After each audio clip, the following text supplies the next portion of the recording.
cette photo va bien vous illustrer le système, la dimension de l'espace-temps dans lequel se situe le cerveau vibratoire quantique. Au centre de la photo, vous avez un cerveau qu'on va appeler le cerveau neuronal, c'est celui que nous connaissons tous, c'est la cervelle, ce sont les synapses, ce sont les neurotransmetteurs. Et je vous ai mis une sorte de vitre, hein, et cette vitre qui sera à passer dans la thérapie bien sûr, va déboucher vers quelque chose d'inattendu, de fantastique, qui est cette dynamique de mouvement hors de notre espace-temps à nous, mais quand même très proche, qui va donc gérer le cerveau vibratoire quantique. Et cette dynamique a deux mouvements essentiels.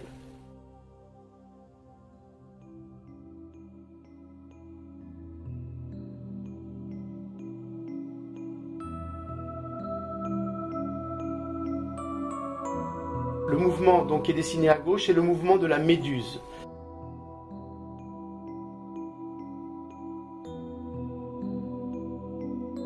C'est-à-dire que le cerveau vibratoire, alors je dirais cerveau vibratoire et pas quantique à chaque fois, hein, donc le CVQ a un mouvement de méduse. C'est-à-dire que quand vous rentrez dans ce champ, vous avez un ensemble dynamique qui va se mettre à, on va dire, faire des allers-retours, osciller comme un mouvement de méduse.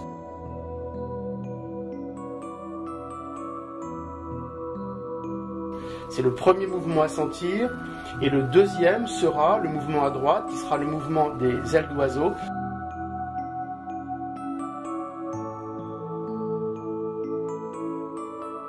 Qui sera encore une autre forme de communication, puisque ces deux mouvements sont les mouvements principaux qui gèrent la communication du corps. Et on sait qu'un autiste ne communique pas. Et quand ces deux mouvements sont bloqués, principalement la méduse, que l'autiste va rester bloqué dans cette coque et il ne pourra pas en sortir. Voilà, on approche déjà, pour ceux qui ne connaissaient pas, la dynamique de base du cerveau vibratoire quantique.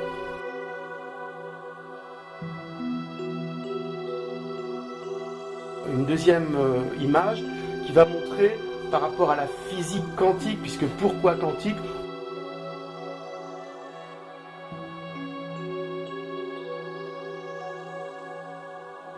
Lorsque l'on rentre dans le cerveau de l'enfant, on est dans cette pointe bleue qui va côtoyer, vous voyez, le système médusiel d'oiseau, et on la remonte en surface en quotient biologique.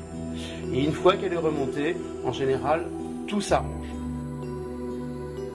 On est dans un système cosmo-quantique, d'où le fond de l'image, vous voyez, qui est une méduse, donc comme si une méduse dans les étoiles, dans les constellations, comme si le cosmos avait cette grande pulsation, ce grand mouvement unificateur de tout un tas de paramètres, dont le cerveau de l'homme, on doit s'accrocher, on doit évoluer avec.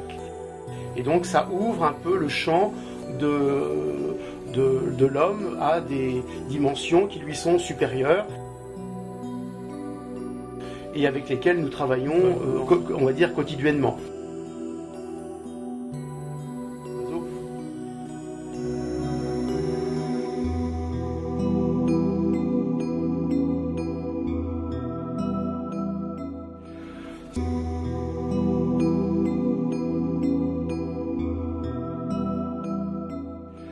Cette technique, donc, comme le montre cette photo, qui est un peu notre logo, hein, est exclusivement manuelle.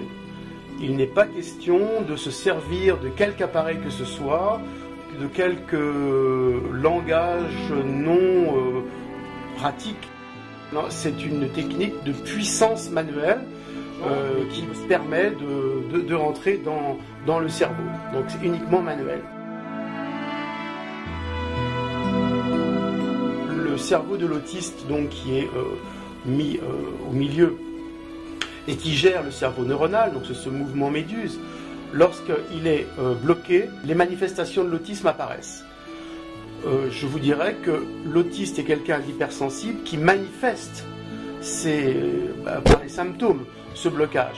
Mais tout un tas de gens qui ne manifestent pas autant les symptômes que l'autisme sont autant bloqués par un blocage du système méduse puisque en fait tout le monde a ce système qui marche au fond de lui, mais qui l'ignore royalement.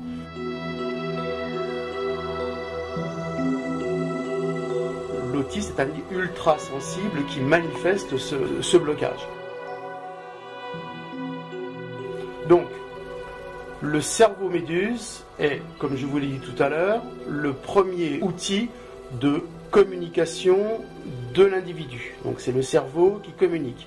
Lorsqu'il s'invagine, lorsque vous voyez la méduse qui se ferme, à ce moment-là, nous sommes en période de digestion, d'apprentissage. Lorsque la méduse va s'ouvrir, vous avez tout le flot, on va dire, d'informations quantiques qui va se répandre dans tout le corps. Et cela, plusieurs fois par jour, à chaque fois que vous avez une information, à votre insu, vous avez ce système qui se met en route, en fait qui ne s'arrête jamais théoriquement, et qui supervise le flot d'informations quantiques qui après va pouvoir se traduire on va dire en flot biologique, c'est-à-dire les neurotransmetteurs, la circulation du sang, les hormones, les phéromones, tout ça après va suivre. Mais la grande supervision de tout ça vient de ce système quantique qui nous anime, comme je vous l'ai montré. Donc ça, chez l'autiste, c'est bloqué. Ça ne bouge pas. Et non seulement ça ne bouge pas, mais on va voir après que ce système méduse s'est volatilisé dans une autre dimension de l'espace-temps. C'est comme si il avait une bulle à côté de lui qui le maintient un peu dans son monde à lui, mais qui ne réintègre pas son corps. Donc, il ne communique pas, ça c'est connu, et aussi, il ne tient pas compte de son corps, il ne s'occupe pas de son corps. Pourquoi? Parce que la communication méduse et reste du corps étant bloquée, il est complètement désintéressé donc du corps.